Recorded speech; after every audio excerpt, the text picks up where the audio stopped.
మన ప్రభువును రక్షకుడైన యేసుక్రీస్తు వారి అతి శ్రేష్టమైన నామమున మన CSI holy trinity church Bolarum pastorate సమర్పిస్తున్న డైలీ బైబిల్ డివోషన్స్ వీక్షిస్తున్న ప్రియాతి ప్రియమైన ప్రేక్షకులందరికీ మా హృదయపూర్వక స్వాగతం. మన జీవన పోరాటాలలో, మన ఆధ్యాత్మిక ఎదుగుదలలో, తన సువార్త సేవలో, తన వాక్య ప్రబోధాలలో మనము అనుసరించే సత్ప్రవర్తనకు ఫలితంగా ఆ దేవాదిదేవుడు మనకు బహుమతిగా అనుగ్రహించే ఏ క్రౌన్ ఆఫ్ రైచియస్నెస్, నీతి కిరీటంను గురించి నేటి అనుదిన వాక్య ధ్యానాలలో మనము దైవ సందేశాన్ని విందాం. నేటి ఈ ధ్యానాన్ని మనకు వినిపిస్తున్నవారు మన holy trinity church women's fellowship secretary doctor mrs P Pramila Vivekananda గారు.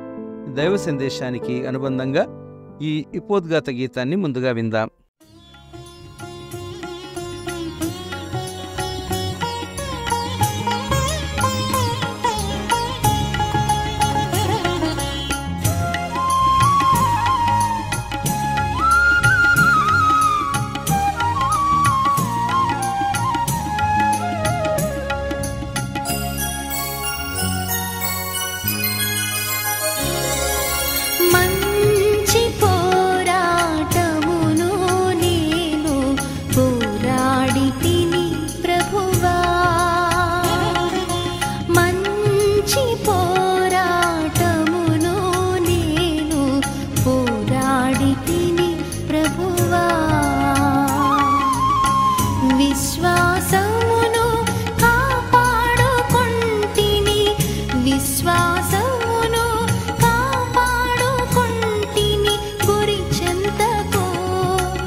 ఈ ఉదయకాల ధ్యానంను వీక్షిస్తున్నటువంటి సంఘ సభ్యులకు, ప్రేక్షకులకు, విశ్వాసులకు ప్రభువైన యేసుక్రీస్తు నామమున శుభములు, స్వాగతము. ఇక అపోస్తుడైన పౌలు తిమోతికి రాసిన 2వ పత్రిక 4వ అధ్యాయము 7-8 వచనము చదువుకున్నాము. మంచి పోరాటము పోరాడి తిని, నా పరుగు కడ ముట్టించి తిని, విశ్వాసము కాపాడుకుంటుని, ఇక మీదట నా కొరకు నీతి కిరీటం ఉంచబడి ఉన్నది.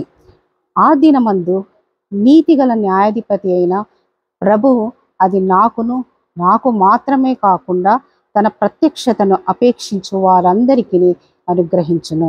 చిన్న ప్రార్థన చేసుకున్నాం. కృపామయ దయగల తండ్రి, ఈ యొక్క ఉదయకాల ధ్యానము తండ్రి ధ్యానించుటకు ఇచ్చినటువంటి శ్రేష్టమైన సమయాన్ని బట్టి మీకు స్తోత్రం చెల్లించుకుంటున్నాం. ప్రభా, మీ యొక్క వాక్యాన్ని ధ్యానించుటకు తండ్రి మీ వాక్యం ద్వారా మమ్మల్ని బలపరచమని వేడుకొంచున్నాం. తండ్రి, వాక్యంలో ఉన్నటువంటి సత్యాన్ని మేము తండ్రి ఇంకా ఎక్కువగా తెలుసుకొని తండ్రి మీ యొక్క కృపలో మమ్మల్ని మరింతగా వర్ధిల్ల చేయమని మా ప్రభువైన యేసుక్రీస్తు పెట్టి వేడుకొంచున్నాం తండ్రి. ఆమేన్.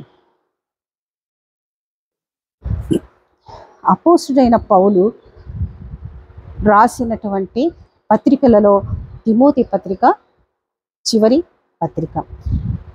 చాలా ప్రాముఖ్యమైనటువంటి పత్రిక. దేవుని లేఖనాల్లో ఉన్నటువంటి ఔన్నత్యాన్ని వివరించడం పౌలు భక్తునికే సాధ్యం. పౌలు రాసినటువంటి తిమోతికి రాసినటువంటి 2వ పత్రిక 4వ అధ్యాయం 7-8 వచనంలో మనం చదువుకున్నట్లుగా, మంచి పోరాటం పోరాడి తిని, నా పరుగు కడముట్టించి తిని, విశ్వాసాన్ని కాపాడుకున్నట్టుని, ఇక మీదట నా కొరకు నీతి కిరీటం ఉంచబడినది. ఈ వచనాల్లో అపోస్తుడైన పౌలు పలికినటువంటి భావగర్భితమైనటువంటి మాటలు. తాను చనిపోక ముందు సమయం ఆసన్నమైనప్పుడు ఎంతో ధైర్యంగా ఖచ్చితంగా పలికినటువంటి ఈ యొక్క మాటలు.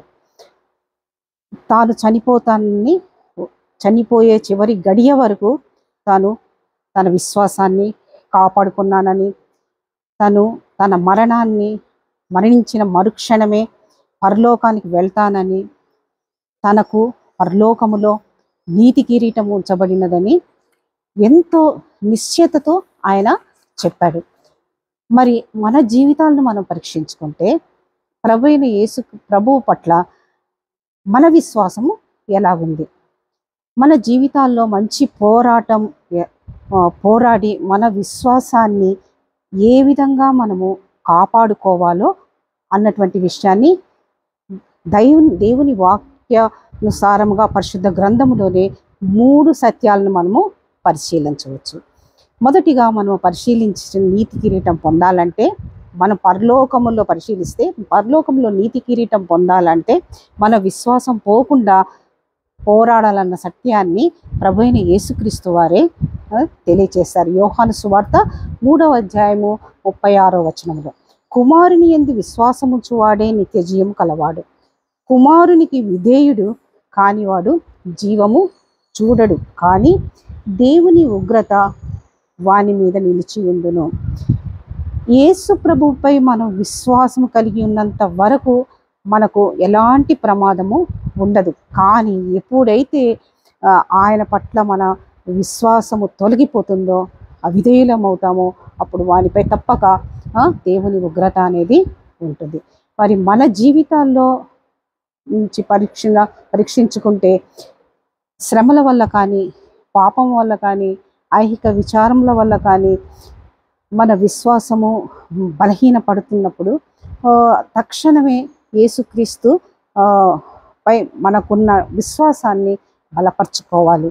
అంత మట్టుకు ఆ విశ్వాసాన్ని మనము కాపాడుకున్నప్పుడే పరలోకంలో మనకు నీతి కిరీటము ఇవ్వబడుతుంది, పొందగలుగుతాం. రెండవదిగా మనము ఆలోచిస్తే, పరలోకంలో నీతి కిరీటం పొందాలంటే మన విశ్వాసంలో ఎదుగునట్లు పోరాడాలన్నటువంటి అద్భుతమైనటువంటి సత్యాన్ని యూదా రాసిన పత్రిక 20-21వ వచనాల్లో మనం చూద్దాం.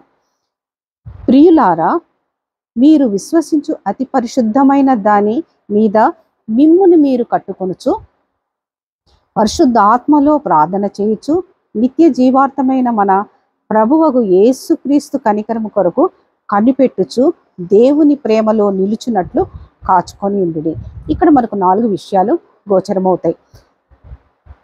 మీరు విశ్వసించు అతి పరిశుద్ధమైన దాని మీద మిమ్మును మీరు కట్టుకొనుచు, పరిశుద్ధ ఆత్మలో ప్రార్థన చేయొచ్చు, నిత్య జీవార్థమైన మన ప్రభువకు యేసుక్రీస్తు కనికరము కొరకు కనిపెట్టుచు, మరియు దేవుని ప్రేమలో నిలుచున్నట్లు కాచుకొని ఉండుడి అని యూదా రాసిన పత్రిక 20-21 వచనాల్లో మనకుంది. అంటే యేసుక్రీస్తు కొరకు మన కనికరము కనిపెట్టడము అంటే నిత్య జీవము కోసము కనిపెట్టడమే. మన ప్రభు అయిన యేసుక్రీస్తు మన పాపముల కొరకు ప్రాయశ్చిత్తముగా శిల్వ మరణం పొంది శిల్వ మరణాన్ని జయించి పునరుత్థానుడై క్రీస్తును విశ్వసించాలి. పశ్చాత్తాపముతో తన పాపములన్నింటినీ ఒప్పుకొని క్రీస్తుని సొంత రక్షకునిగా అంగీకరించాలి. రక్షణ పొందినటువంటి విశ్వాసి తన విశ్వాసాన్ని కట్టుకోవాలి. పరిశుద్ధాత్మతో ప్రార్థన చేయాలి. అంతేకాకుండా విశ్వాసంలో ఎదగాలి. నిత్య జీవార్థమైన క్రీస్తు యొక్క కనికరం కొరకు కనిపెట్టాలి. దేవుని ప్రేమలో ఆ విశ్వాసాన్ని కాపాడుకోవాలి అని ఇక్కడ మనము వివరంగా తెలుసుకోగలిగాం. 3వదిగా మనము చూస్తే మనకు పరలోకంలో నీతి కిరీటం పొందాలంటే మనము విశ్వాసంలో ఫలించున్నట్లు మనము పోరాడాలి. ఈ విషయము యాకోబు రాసినటువంటి పత్రిక 2వ అధ్యాయము 17వ వచనం చూద్దాం. యాకోబు రాసినటువంటి పత్రిక 2వ అధ్యాయము 17వ వచనం. అయితే విశ్వాసము క్రియలు లేనిదైతే అది ఒంటిగా ఉండి మృతమైన దగును. విశ్వాసము క్రియలు లేనిదైతే అది ఒంటిగా ఉండి మృతమైన దగును. అదేవిధంగా యాకోబు రాసిన పత్రిక 2వ అధ్యాయము 26వ వచనంలో ప్రాణము లేని శరీరము ఎలాగూ మృతమో అలాగే క్రియలు లేని విశ్వాసము మృతము. మన విశ్వాసములో మంచి క్రియలు లేకపోతే అది మృతతుల్యమే. మన విశ్వాసము ఎలాగుండాలి? ఫలభరితముగా ఉండాలి. అందుకే రక్షణ పొందిన వారు తన రక్షణకు సాదృశ్యంగా మంచి క్రియలు చేయాలి. అవసరమైన వారికి మన సహాయం అందించాలి. రక్షణ లేని వారికి సువార్తను అందించాలి. దేవుని బిడ్డలకు దేవుని వాక్యాన్ని అందించాలి. అంతేకాకుండా దేవుని రాజ్య వ్యాప్తికి కానుకలను, తలాంతులను, సమయమును సమర్పించాలి, అర్పించాలి. అవి ఆ మంచి క్రియలే మనతో పాటు పరలోకానికి వస్తాయి. కాబట్టి ప్రతి విశ్వాసి విశ్వాసం పోకుండా పోరాడాలి, విశ్వాసంలో ఎదగాలి, విశ్వాసంలో తన క్రియలను ద్వారా ఫలించే విధంగా ఉండాలి. అప్పుడే మనకు పరలోకములో నీతి కిరీటము పొందగలుగుతాం. అట్టి కృప ధన్యత మనకు దేవుడు మనకు అనుగ్రహించి దీవించి ఆశీర్వదించును గాక. ఆమేన్.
ఆశ